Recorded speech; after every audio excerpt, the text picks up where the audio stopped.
Акутните вирусни респираторни инфекции со слични симптоми на грип косат во прилеп.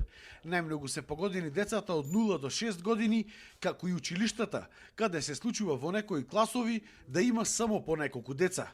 Според Центарот за јавно здравје од овој град, бројот на пациенти кои што ги имаат овие вирусни заболувања е зголемен, бидејќи оваа зима има преклопување на сезоната од ковид, грип и на останатите вирусни респираторни инфекции.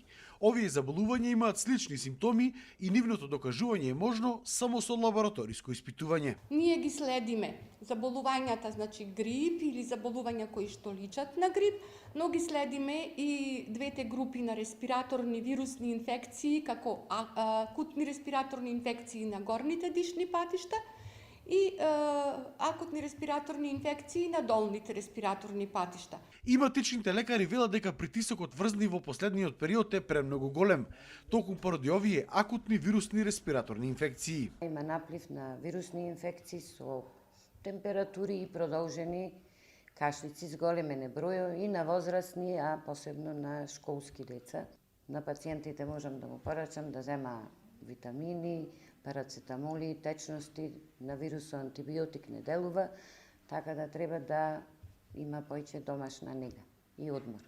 Во Македонија од почетокот на сезоната, односно од месец октомври, имало регистрирано 209 заболувања на грип и според досегашните бројки, активноста на грипот била со низок интензитет и спорадична расширеност низ државава. Оваа година грипот започна нешто порано. Обично првите случаи се регистрирале кон крајот на месец декември.